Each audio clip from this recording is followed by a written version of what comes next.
Hey, everyone. Welcome back to today's live talk show. How are you? Yes, how are you? I'm waiting for you to respond. How are you? Oh, you're good. How was your day? It was good? I had a brilliant day. Thank you so much for asking. My name is Ruben, and today I am here with, who am I with today? With Gabriel. Gabriel. Yeah. If you remember well, Gabriel, a few weeks back, we had an episode where we spoke about parents trusting kids. Oh, yeah. You remember that, right? Yeah.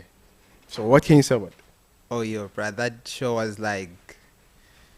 Yo, it was very insightful. Mm-hmm. We got a lot of feedback from the kids, myself included, because I'm a Yeah, kid. And, yo, a lot was discussed. I remember how one mentioned how our parents now, when they are now raising the last borns, Yeah. it's no longer the same as they were raising the first borns, because now they're almost tired. Yeah. I remember that one. Yeah. And how one was like, our parents used to beat us religiously because that time they were not yet born again. Yeah. So now when they're reaching the last borns, they're like, we now know Christ, so we will raise you in the ways of Christ and everything. Yeah. And I remember there was this one comment, where someone was like, my parents not trusting me shouldn't be a me problem. It should be a them problem because they are kind of like scared of how they raised me up. Yes. So them trusting me is all because of how they felt to raise me. But that one was deep. That one got me shocked. But so because of that show, I remember we got a lot of responses and a lot of interactions from our guests right there. The lovely viewers. And one of the requests was for you guys to... for us to make a part two. And we have listened to you. The viewers have spoken and we have listened. Today we have a part two. But today we don't have kids on the panel. We have parents. So we heard from the children. Now we want to hear from the parents. So, hi everyone. How are you? Please introduce yourselves and Hi, my name is Anna. Yeah. Hi, my name is Kezia. Mm-hmm. Hello, my name is Bro Junior. Bro Junior. If this is Bra Junior, then I'm Bra John. Nice. Great. So before we start, I just want to hear from you. What's one thing you love and appreciate about your children? Wow. Guys, the fact that you have to think about it, that's concerning. They say ladies first. I thought because you are looking that way, so I guess let's allow the ladies to respond. Yeah. Okay, I can start. What do I appreciate about my children? Yes. Let me start with the youngest, Jessica. Lively. I like how truthful she can be. Yeah. She can tell you things as they are and appreciate that. Quite a few things. Yeah. I think. As for Jonathan, that boy of mine. So many things. What else can I say? They're both truthful. That's what I like about them to start with. Yeah. They tell me things as they are. They tell me when I'm wrong. They tell me when I need correction. They actually do tell me. We have that level of that type of relationship. Yes, I tell them to mind sometimes. I'm still the parent, but I like the openness that we have. Yes. On my side, I think what I appreciate the most from my kids, so starting with my firstborn, Asipe. Asipe's she's got quite a massive character. She's actually very strong-willed, and I think I thought I was strong-willed until I gave birth to her. Asipe will hold you accountable.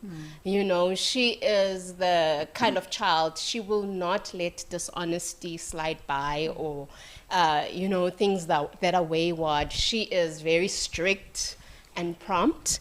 And I appreciate that about her, because very few young people are actually, they hold themselves to that kind of standard and hold their parents to the same standard as well.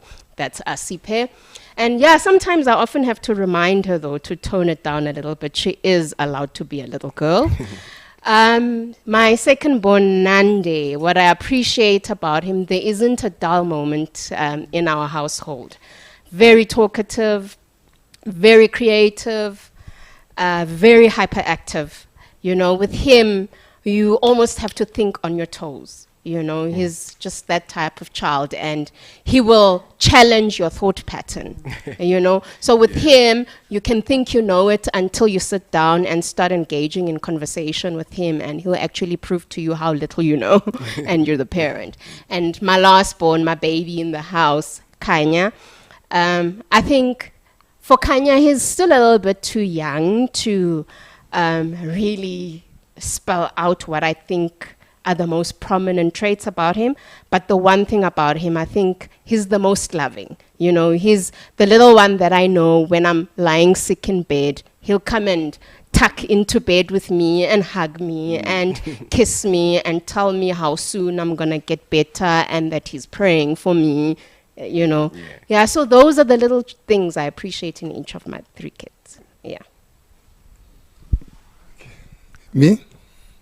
I appreciate my children because they give me the strength to carry on. Their energy, the big one, she's 18 now. Even no matter the situation and everything, like last time, she called me because right now I'm not living with them. And that's very, very painful thing. Yeah. I don't show the weakness that I really miss. You see, when I talk about them not living with them, it's killing me. The other day, my senior girl called me. He said, that day I was Googling, that time I was having diabetes. That day I Google it, it's like this, it's like this. Are you taking your medication? Are you injecting? You know, those are love, pure love. For her to taking her time to go that deep about you. Telling me that if you don't mind, give me your appointment date so that I will remind you, so that you're not going to miss the appointment. Those things are divine for a child to go to that length for the father. That's our love. I appreciate her. The boy is growing very, very fast. Every time he call me, always tell me, when are we going to church? That I miss church. That I might still, a child of, reminding you that you must work hard. Those things are giving you strength to wake up every day, to do extra for them. The small one, Onichi, that one. Daddy, why are you not calling? Why have you not called? When are you coming to visit? When I go there, she will enter the car or she will enter there just to look at you without talking. But that is explaining a lot. How she misses you. How she wants us to go. They said, Daddy, when are you buying the house? When are we coming home? Those things give you strength to wake up every day. Even when you don't want to pray. When you remember the cases, no, I have to. Because you have to put more energy, more asking God, please. It's a big prayer point for just looking at them, thinking about them. It motivates you. Sure. Thank you. Thank you. I appreciate my children because they're a gift from God. And we were talking offline and saying, actually, there's no parent that can make children on their own. Ultimately, Hashem will have to give the final stamp for one to have children.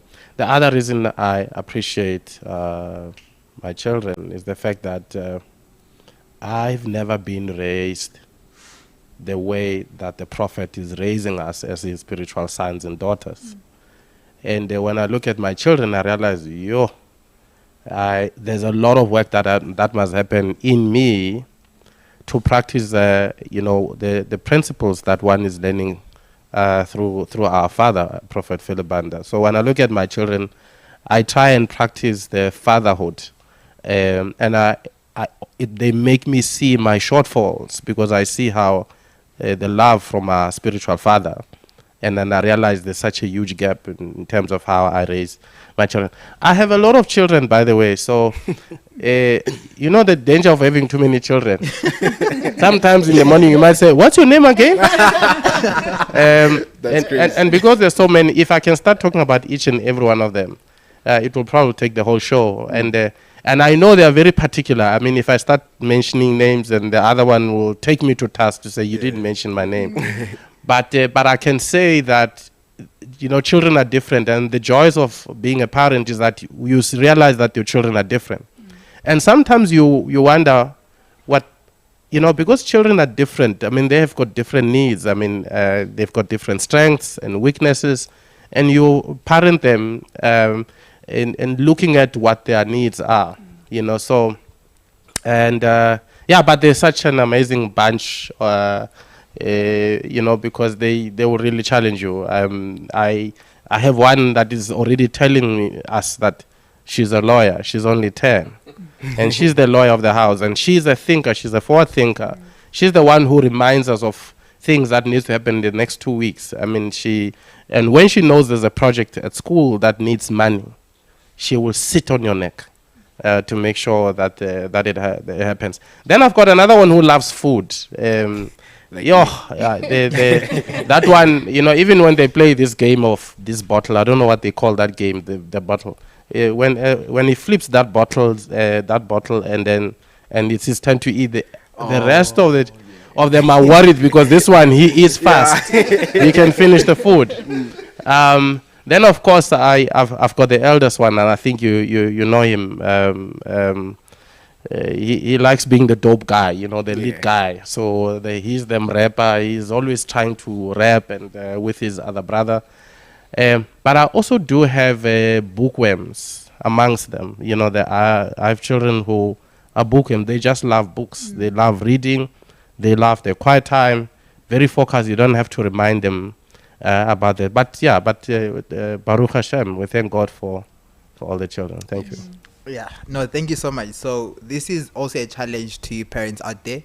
So don't wait to come on the show for you to compliment your kids. Exactly. Make it a daily thing where, you just tell your kid why you appreciate them. And also you kids, tell your parents why you appreciate. We're not attacking parents here. And a compliment actually goes a long way. Hey? It does. Yeah. It actually does. If I wake up and my mom tells me, "Oh, my boy, you look pretty today." Yeah. The whole day I'll walk with Right. So please, parents, make sure you just, compliment your children here and there. Yeah.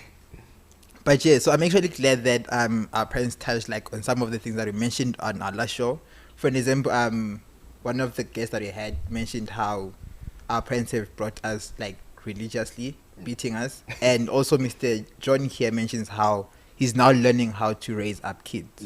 So that kind of does confirm how true that is, because our parents before, they didn't know how to bring us up. Yeah. So now, in as much as they didn't know how to bring us up, also suffered a bit from that. But now they're trying, which is what we're actually grateful for. And going to today, so our first question is, what makes you guys not trust your kids? It's something that we've been talking about in the past week, and it's quite concerning. The kids did mention that the parents don't really trust them, and I want to hear from you. If you trust your kids, why? And if you don't, why?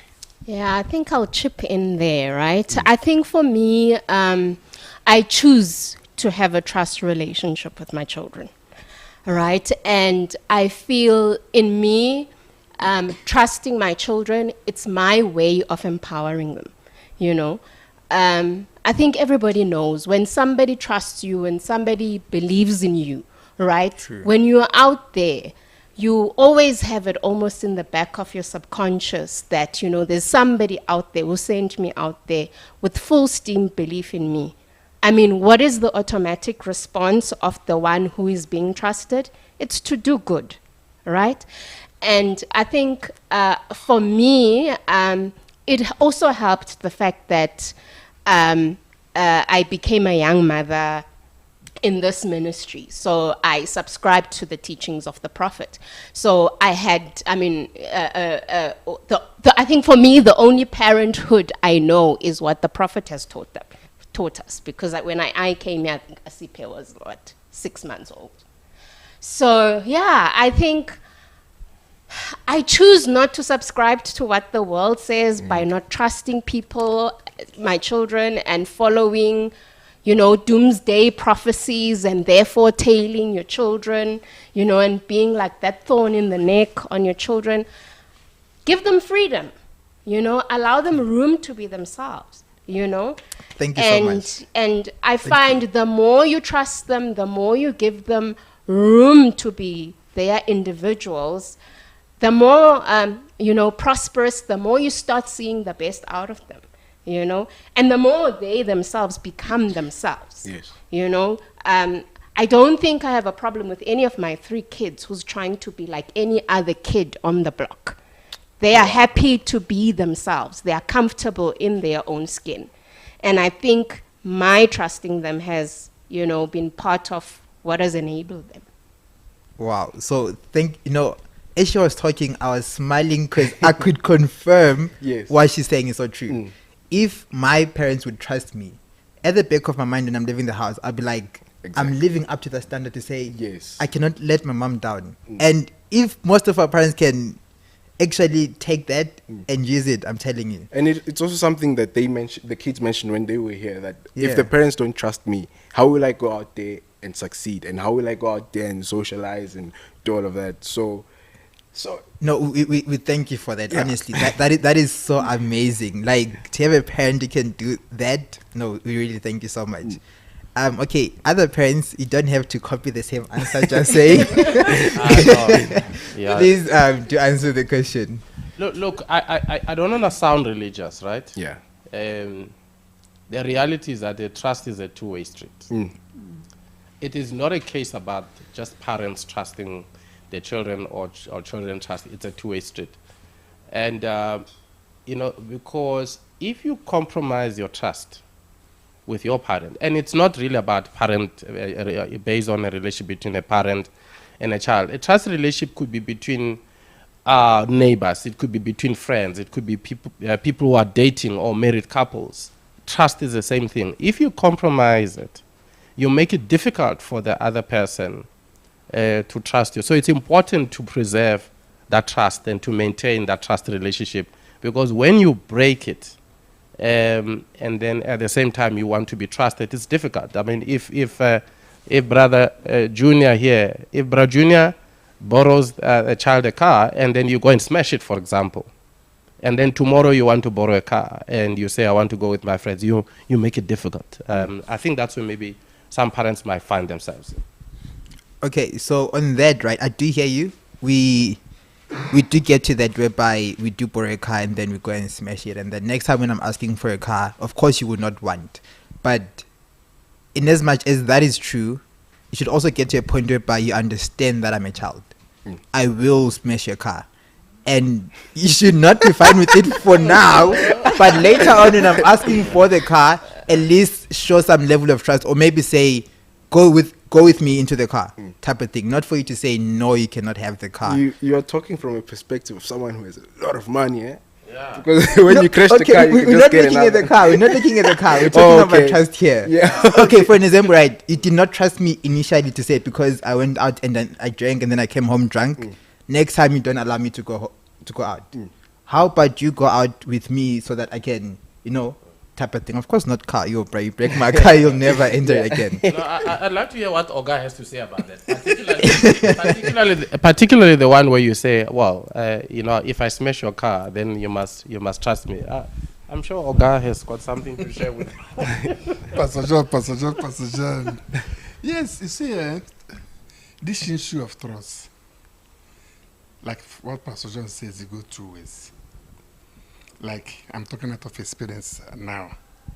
One day, my wife called me. He said, I will kill your girl. I will kill your...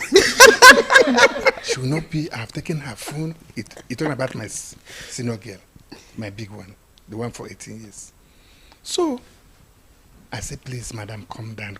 Because prophet have taught us a lot to be calm in every situation. True. I said, Tandeka, please, calm down. He said, can you believe that Sinke went to the internet? Now she have to send somebody to go and call her. She's not in the internet. They looked for her for where all the internet around the area, she was not there.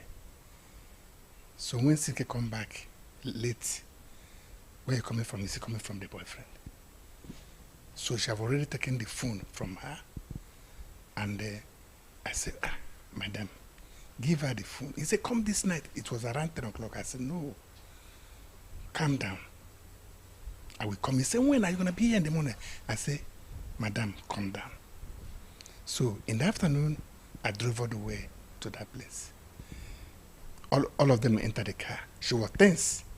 I can see that my girl is tense. I didn't talk until when we reached ShopRite, the mother and the other one, they want to buy something. I said, baby, please, wait. I didn't talk about the issue. I just, because of what the prophets have taught us, not to be harsh on somebody. You are making it difficult for her now. She's already tense. Then I started telling her about issues that happen in the family. About the other sister who gets accident, who get murdered because of the boyfriend issue. I said, do you know about that issue? She said, yes. I said, then Sinke, you are fragile. That boy you're following, you trust her. How about the friends among her, among him? I started letting her to know that how dangerous it is. I didn't condemn her action because of all the teaching of the prophet. After I finished speaking to her, she hugged me, said, Daddy, I love you. I won't do that again.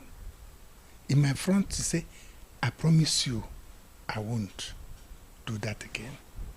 So when the mother comes in, she said that we are laughing now. I give them money to buy ice cream and what. Then the mother asked me, what to do to her? I said, no, I didn't shut her.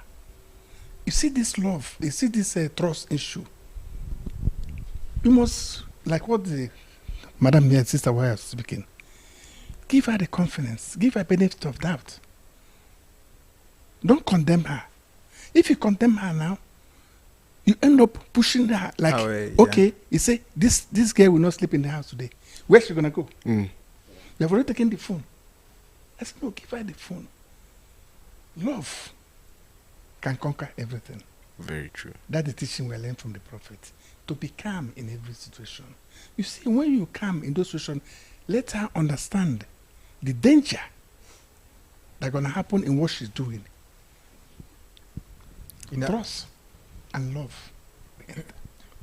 Yeah, no, I like our parents today. Yeah.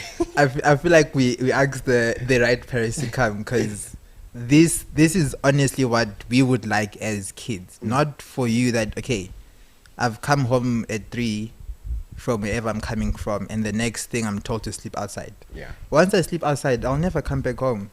Like, I'm gone. You'll never hear from. In fact, from that time, I'll start being rebellious to you. When you speak, I won't listen to you, because yeah, no. But I really like that our parents are actually encouraging that.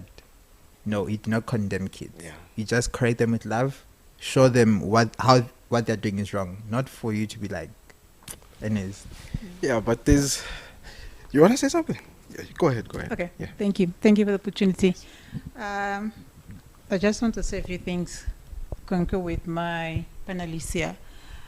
When we came, rather, as a family, my children were much older, much older, and some habits were already entrenched in them.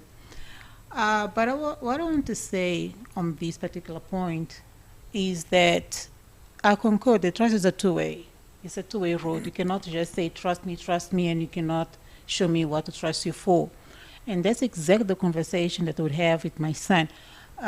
Jonathan was always the outgoing person. So always the one that would go out and, talk to him. So we would have conversations to say, you know what, if you want me to trust you, you have to show me at home first that I can trust you. You cannot just tell me that I behave well outside. I do not know. If you don't show me good behavior at home, I cannot freely and openly just trust you. But good behavior, it's simple. Obedience, really, it starts there. Can you do what I ask you to do? Can you do what I ask you to do? Can I trust that what I ask you to do, you will do it? And I'm coming from the time that he was much younger, when they started turning the double digits, 11 to 13, whatever. It started, the conversation started there. And all this trust and all of that, nowadays with the friends outside, the peer pressure, and so many things, And I'll say, I need to know that you can stand on your own. When you go out there, that you will not copy other people just because you want to be a part of a group. I need to know that I can trust in that regard. And this type of trust, I believe you can know through conversations, really. Then the next question will be, how do you know he's telling you the truth, or how do you know he's telling you everything? But anyways, moving on from that point, it's really a two-way. It's a two-way street. Yeah. And today, as they're 2018, our level of trust has really improved because of the openness. I believe that you have to be open in order for you to trust. You cannot trust if you're not open, because then what are you trusting? Because you don't know what you're trusting. Yeah, true. You know, you don't know. And it is true what they're saying in terms of what the man of God is teaching us. It really enables us, it gives us the tools to actually bring them up in a better way than we would have if we didn't have these teachings before. So for me, it's really a conversation, openness, and really show with little things. It doesn't take too much. Show with little things that I can trust you. And there's where we are today. Yes. There's where we are today.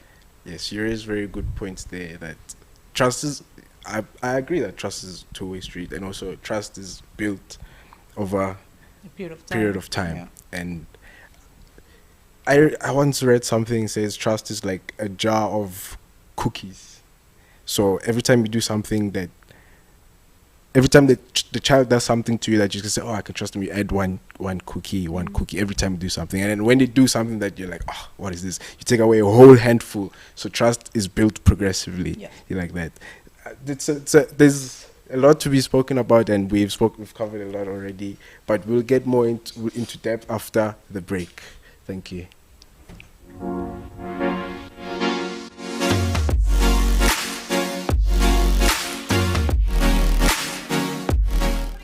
Putting up with what? I can't talk to people? I am out of here. Why don't you say so? Why don't you say so?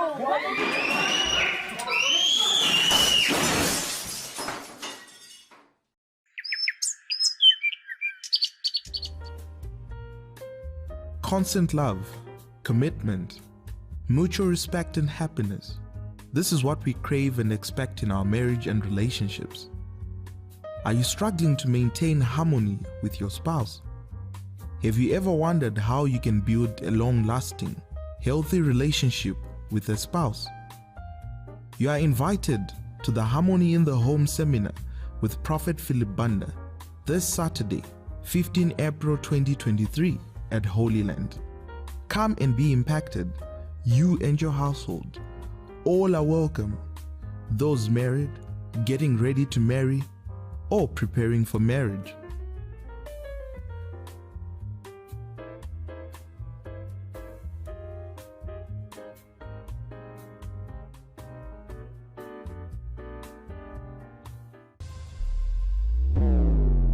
Only on ITVN. ITVN. ITVN.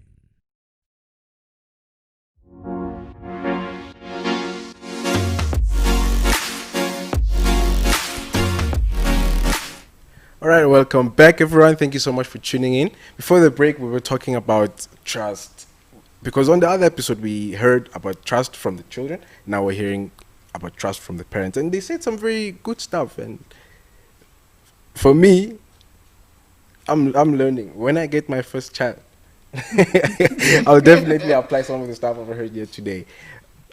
So we asked a few viewers, a few parents to send us a video about their relationship with their children, and if they have open relationship with the children, and they sent in the videos. So right now we're just gonna see what they had to say, and then we'll discuss further after the video.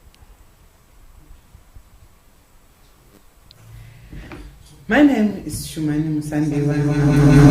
4. Yes, I can say the relationship with my children is very open, because you can talk about anything. They can express their feelings towards me, to me. We laugh together. They can come for advice. They always listen to my advice, and I always listen to their concerns. And yes, the only way that I've created that environment is through the teachings of the Prophet. The teachings of the Prophet has made an impact in my life and in the relationship that I have with my children. And for that, I'm grateful for every teaching that we received at Impact for Christ Ministry. I got an open relationship with my daughter. We're talking a lot with everything. We're discussing and line up the issues. We are friends. As a parent, we have to be a friend with our kids, as I am a friend with Owam. Laughing, talking a lot, and I have to, if like I have to be straight, I have to be straight. If I have to be kind, I have to be kind. But Owam is a good and laughing person and listening. When I talking things, it's just listening and do what I want to be done. Yes, I would say I've got an open relationship with my children, because when they make mistake in the house, I correct them with love. Reason being, when I correct them with love, they will be free. So when they are free, even if they go out there in the world, they come across with the issues, they will be able to be free with me in the house. So as a parent, it's very important to really let your children be free in their own house. Thank you. Okay, thank you so much to our parents who sent in their views on trusting their kids, and we're really happy to hear that you and your kids are open. But no, I'm not having it. No, we have comments here from Luke. First of all, I'll start with Luke. He says, "Are these parents really for real?" Which is a brilliant question, Luke. Are these parents for real? Are they for real? And then we have Frank who says, "Good question, Luke. They seem too sweet in front of the camera. Their kids should come out and speak." Yeah. And then Luke says again, they're just talking about their good points. No one has admitted any shortcoming. Okay, so now this was what's going to happen, right? Yeah. So we're going to be asking our parents some questions. And kid, if you're watching, if your parent is here and your parent says something that you do not totally agree with, leave it in the comment section. We will read it because we need to get that truth. Honestly, we need to get the truth. We don't want parents coming so you want us to go back home and cook stones for them because of the comments they were making? I'm joking. Is it a joke? No, remember in the first episode we say if your child is here, don't beat them. Don't beat them when you get home. Also, now when you go home, don't cook stones. So yeah, kids, just make sure also you put in what you have to say in the comment section. We will read it, making sure that our parents are being honest. You can leave a comment that you ask a question you're afraid to ask your parents, or they will answer. They don't have a choice. With that thought in mind, though, I know it seems like, a lot of the parents are painting a hunky-dory picture of what this trust relationship between parents and kids. Look, it's not. It's not as simple as it seems, right? Like with any deep topic of this nature, there's no one way. I liked Pastor John's introduction when we started the conversation. He said, trust is a two-way street. And I concur, and in me concurring with that is there's a role to play on the side of the child whom you are entrusting, and there's a role to play on the side of the parent as well. Giving an example on my side. You made a classic example about a child being given a car to crash, and imagine Pastor John's very expensive car being crashed by a teenage boy. I think what's important and we need to call out is when it comes to trust, you dish out trust to the level of your child's maturity levels. Very good. So it's very important for a parent, you assess your child, right? I've got 3 kids. You need to understand them as individuals, right? Asipe, this is her level of maturity, this is child B, this is his level of maturity, etc., etc. I cannot, number one, entrust Asipe with my car. One, she doesn't even have a learner's license. You understand? And that's just to give an example that there are levels when it comes to trust as well. You know, so you assess your child's maturity levels and you entrust based on on the responsibility that you think the child can handle. Yes. I wanted to add, it seems that viewers think that there are no arguments at home. No, it's not to say there aren't arguments, because we don't agree on everything anyways, right? But it's about the conversation. It's about the conversation, and the conversation will actually end up clearing or paving the way forward. So don't misinterpret us to say, oh, they look like they have this peaceful home, or rather no arguments. No, at least in my home there are arguments and lots of arguments, particularly because they have strong views. They have strong views, and we will see it and really discuss those views. And so now there are some arguments. It's not that everything is rosy. No, there are some arguments. There are no roses without thorns anyways. So I hear that. So I'm glad you actually mentioned how there are arguments. And this I'm talking maybe from a kid point of view.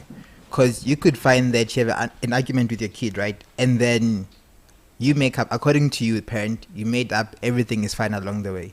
But I'm still keeping these things. I know what you say to me. You say I'm rebellious, I'm probably useless, or certain things. And according to you, you have moved on. According to you, you said sorry and everything is fine. So I actually want to touch on that.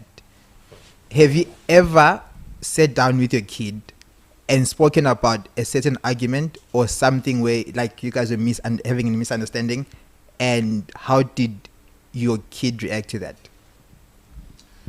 Look, yeah, truth be told, sometimes there's a scope and donor what is along that? the way. Please define, like, what is a scope and donor? Yeah, so I think, well, with me in particular, I mean, I know that I've had instances where I used to do a scope and donor. But then over time, I realized, no, this thing is not working. What is the scope? You don't know scope and donor. There might be someone who's watching who doesn't. Scope and donor is the rod. Rod. Oh, okay. But then but then over time, I realized, no, man, this thing is not working. So I think I got to a point, especially with my elder son, where I realized, no, I'm failing here as a father. I had to go to my father. I went to the prophet and said, hey, I know. This thing is become very complicated. It's become complex. And he's had to counsel me as a parent. And in fact, we took ourselves as parents to say, hey, how do we deal with this? And in some instances, have him invite him to have this conversation with the father. You see, that's the thing where, even with parenting, at times we, as parents, we do need spiritual counsel. Because at times we use our carnal mind to decide what is the right thing to do, how do we handle children. So even parents are learning this thing called parenting.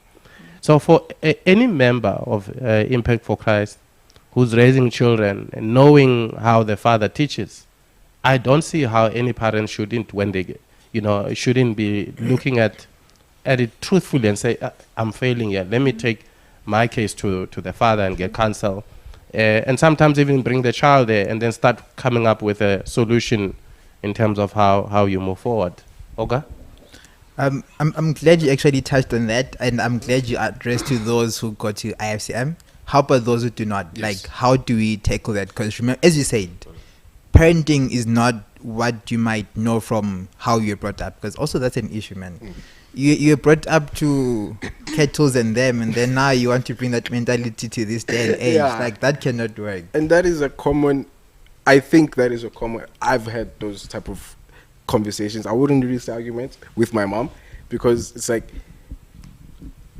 I in a way, they are old fashioned. And the world is changing. And the thing is, right? The thing is, they're also proud of it. They'll be Yeah. like, "Me, I was brought up like this.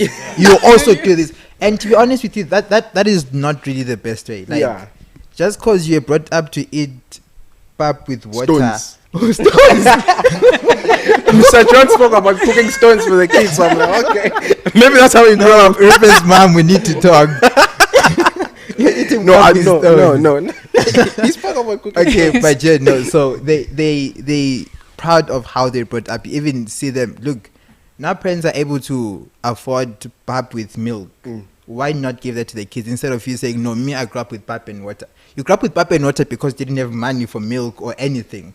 But now you're trying to enforce that to your kids. So parents, may I please get that response from you guys? Like, why do you feel that parents feel the need to bring up their kids the way they were brought up, even though they are very much aware that the way they were brought up was not necessarily the best way? Because every night they would be crying. But now here they are saying, "This is how I was brought up. You also grew up the certain way." Can I take this one?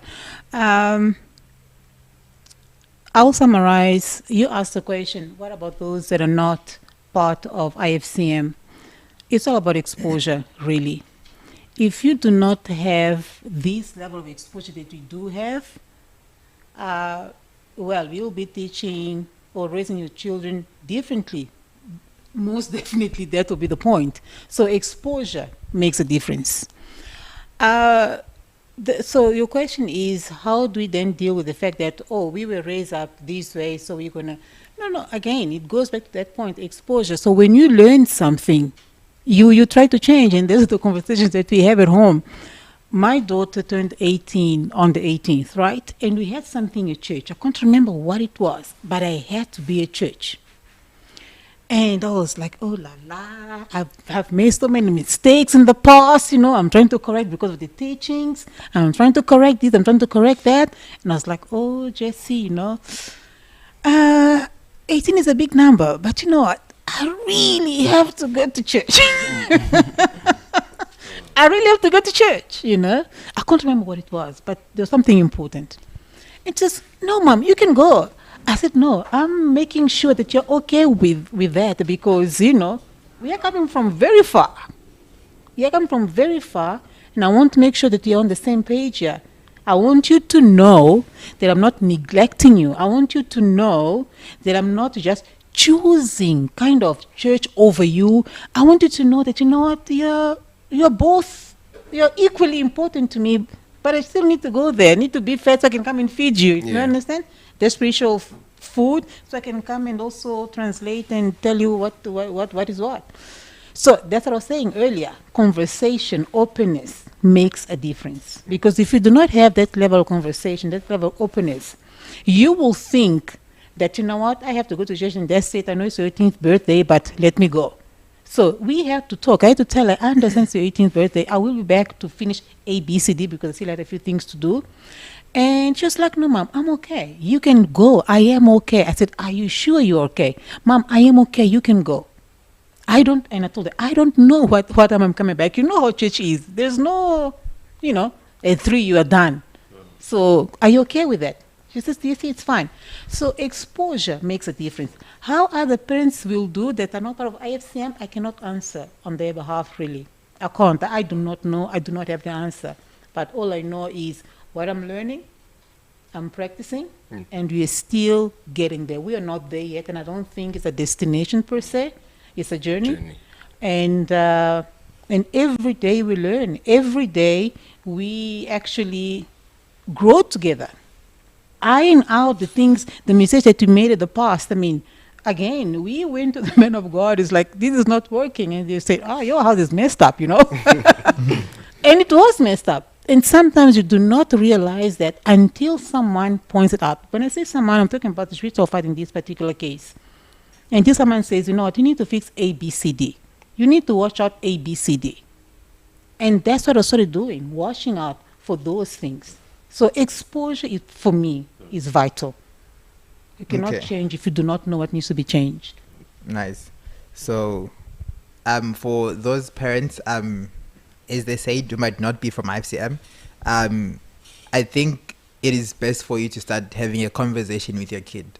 Because I know sometimes as parents we fail to address certain things, but I believe that the best for both parties is to have that communication, have that addressment. Is addressment a word? No, it's not. Okay, cool. I was trying to sound wise, but it didn't work out. Ain't no way, I boy. wanted to sound like I've got PhD, but never mind. But yeah, so I feel like it's important for parents and kids to have those serious conversations. Not for you at home. When you get home, you just... Also parents that do this. They get home, they put on TV, they watch... Others watch Indians, others watch Nigerians. Others watch Turkish. Oh, yeah, the China guys. Yeah. Please, parents, try to balance the two. Do not spend so much time on those things, neglecting your kids. Because sometimes the kid would be coming from home or from school. Coming home from school, and you find that they had like a really bad day. First thing they get home, did you do your homework? Woman, excuse me. But yeah, so with that being addressed, we've got Guguletu who asked a very important question. She says, what happens when your parents don't trust you to have friends and keep you indoors? Slowly destroy you social media abilities. It's more of a comment than a question. Oh. Yeah. Okay, but well, it is a question because it says what happens. She says, what happens when your parents don't trust you to have friends and keep you indoors? Slowly destroy your social abilities because they change you according to my siblings. They charge you according to my siblings' past mistakes. So she's basically talking from her experience. Oh. Yeah. The question is from Luke, who says, I have a question for the parents. What's one thing they feel as parents they may have potentially messed up in their relationship, and how did they manage to rectify it? That's what I've been looking for, actually. That's what I've been looking for. So with me, I find... so I did mention earlier when I started, that I'm quite strong-willed and I come on very strongly at times. Quite temperamental at times. I remember an incident where, at the end of the term, the high school kids will usually have, when they break out for the, for the end of the term, and, they will already pre-arrange to say we're meeting our friends at a certain shopping center, could we have pocket money to spend, etc., etc. And the role of the parent is like clearly, mentioned when you are being asked for the permission, that your role in this, mom and dad, is to give me the pocket money, provide transport to drop me off at the shopping center, and please don't stay and hang around, because the hang around is for us, youngsters. It's got nothing to do with you. So I think when this thing started, when my daughter was a lot younger, me and the other parent, of whom we have, similar belief systems, we would, give them the pocket money, but we would say, okay, no, maybe you guys can hang around the shopping center with your friends, and we will sit in some coffee shop somewhere, and if for any reason whatsoever, and we mean any reason whatsoever, you need us, you know where to get hold of us. We'll be sitting in this particular coffee shop. But obviously, with time, she's maturing, she's growing, they don't want us around. And the brief evolved to, Mom, you are just giving me money and you are dropping me off at the parking lot and you are going back home. When I'm ready to be fetched, I will call you to fetch me. Times. And I remember an incident, and I think that was one of the, I think it was the second time that this getaway was planned. First time it went very well. Pickups were great. Kids came back home in one piece. Then following term, second request came. So obviously, natural response. We had a good outcome the last time. Why not try this again? Let's give the children their freedom. And the second time around when this happened, I don't know. I think you youngsters know what's happening in the shopping centers around that time. There was a Might gang have called an the idea. Weezies or G-Weasels or La whatever. Tweezy. We know it. Yeah. Some young high school gangsters broke up into a fight. You know, and this thing was trending on social media. So I'm not too big on social media, but for one of the parents picked it up on social media and gave me a ring. So it sent me in a panic, you know, like my child, you know, that's my only princess, you know, type of thing. I'm trying to get hold of my daughter. She's not answering the phone. And I think I gave her like 12 missed calls. And now I was panicking. And not necessarily that I didn't trust my daughter. I know she's, you know, responsible. I know she knows what, you know, the point to take in a situation. But sometimes you cannot control external factors, right, when it comes to your child. She could be responsible, but the world is cruel, you know. And I couldn't get hold of her. But eventually that evening, she managed to call us to say, Mom, Dad, please, can you pick us up? We are at the same shopping center where you dropped us off. When we're doing the pickups, my daughter's missing handbags, missing this, missing that. What on earth was happening in this shopping center? She tried to explain.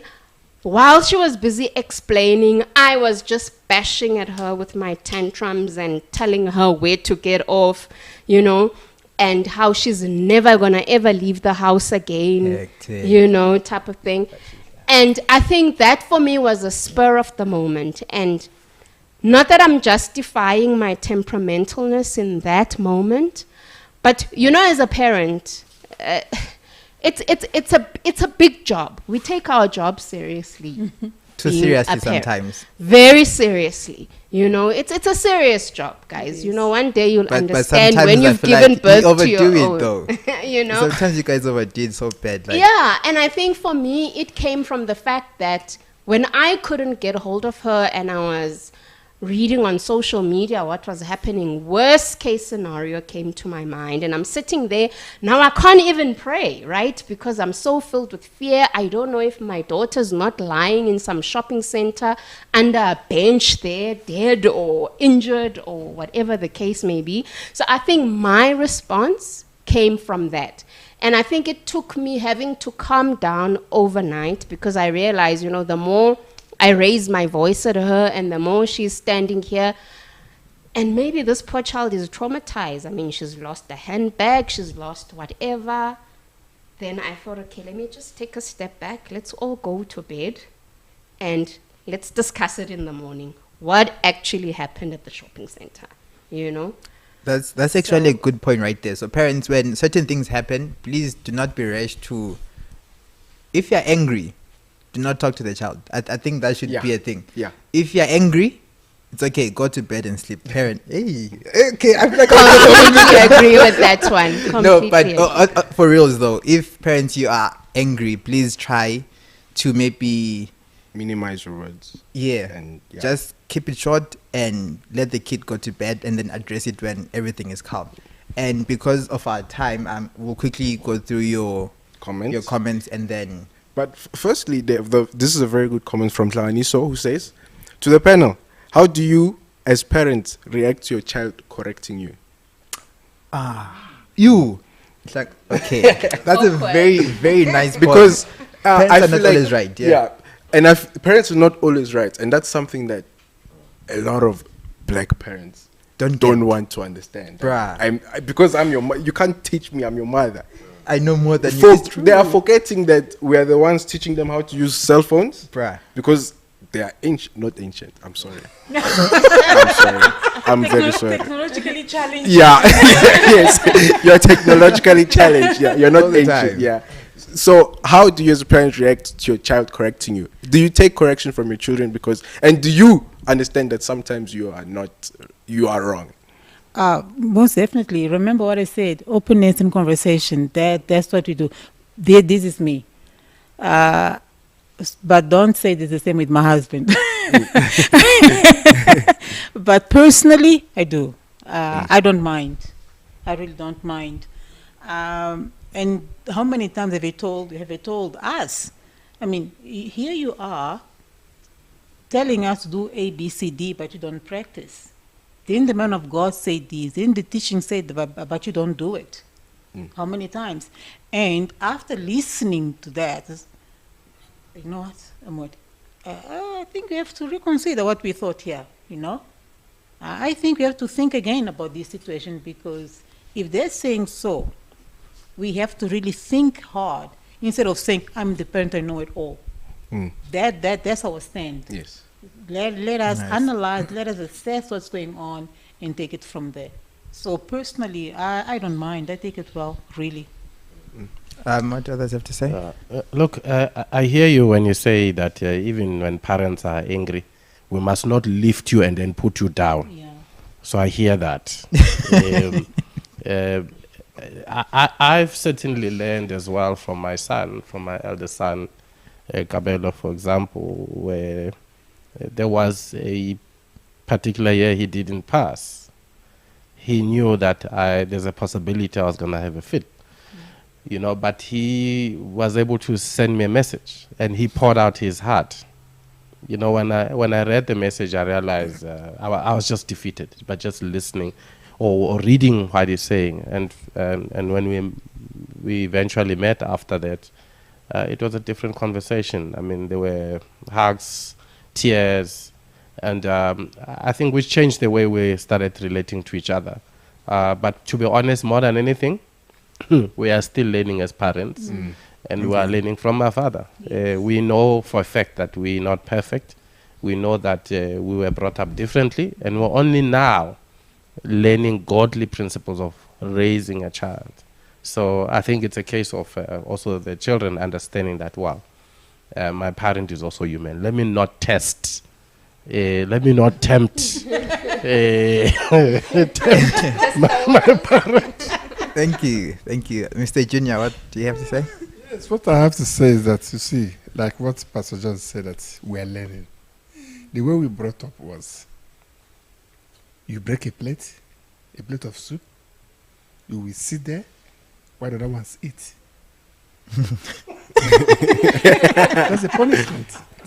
You won't eat. Seriously. So,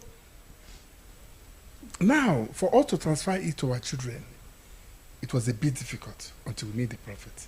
Like me, I used to be, when I was not yet in impact, I used to have a cane. You know cane? Cane, yeah. Cane. This one is for you. This one is even for their mother. Even for their mother. Yeah. You will see the children.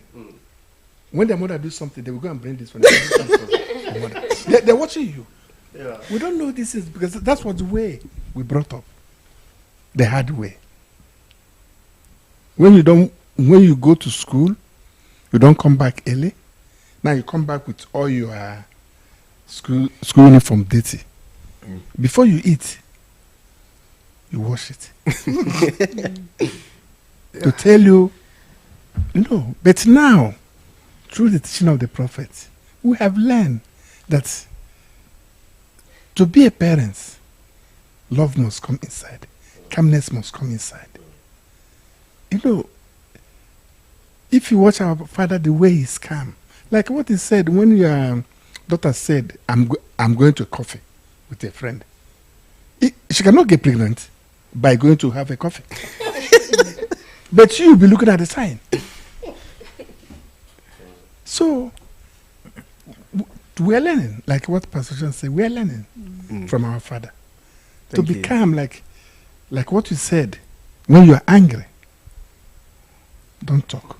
Sleep over it. Yeah. And when you sleep over it, when you come in the morning, solution is there. But if you start shouting like what the sister said, now the child have lost a handbag, lost one or two things. You are now even shouting at her again, making it what? Worse. So we learn. We are learning from our father. Yeah, thank and you. it's not easy because where we come from, but we are trying. Thank We're you so moving much. forward. Thank you. Before coming to And- Impact, I used to say because I said so. Because I And that said was so. enough. Yeah, no, that's fair. But on those things that they're mentioning here, in terms of trust and everything else, for me, when they go out to avoid the, I mean, I do shout. I can shout, really. I can shout. I can get upset. And for me is, and I use those examples for trust. I say, you know what?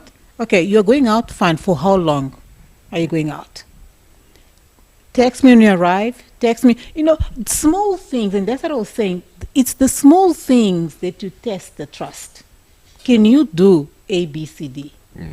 You know, if you're not able to come back at a particular time, tell me in advance. You know what? I will not make it. Whatever the case might be, because then again, with us, we pick them up, we drop them off, and so that is manageable to a certain extent.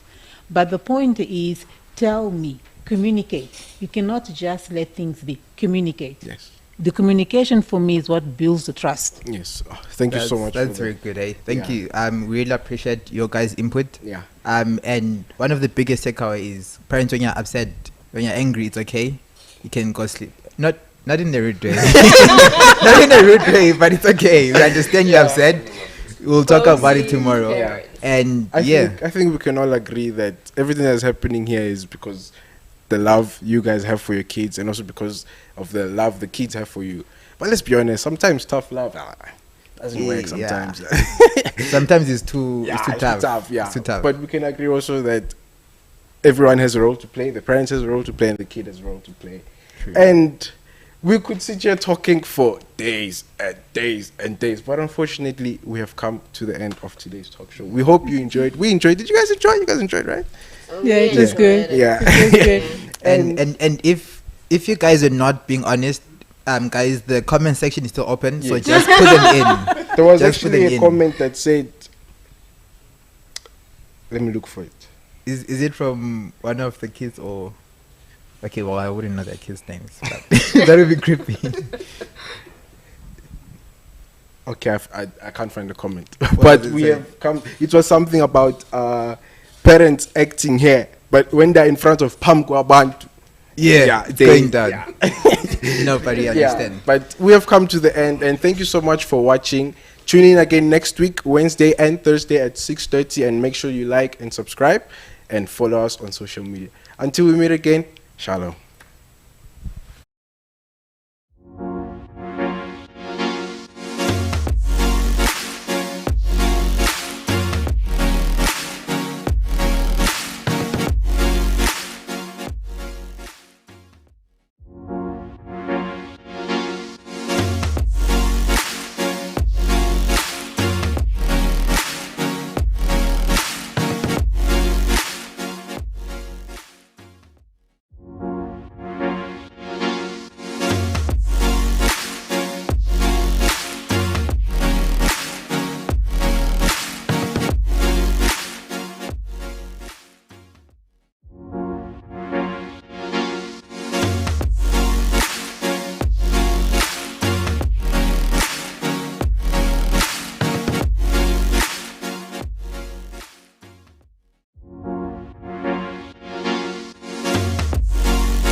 Oh, sorry. Oh, no. Why don't you say so?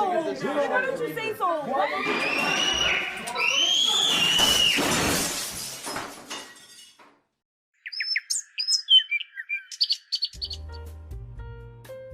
Constant love, commitment, mutual respect and happiness. This is what we crave and expect in our marriage and relationships. Are you struggling to maintain harmony with your spouse? Have you ever wondered how you can build a long-lasting, healthy relationship with a spouse? You are invited to the Harmony in the Home seminar with Prophet Philip Banda this Saturday, 15 April 2023 at Holy Land. Come and be impacted, you and your household. All are welcome. Those married, getting ready to marry, or preparing for marriage.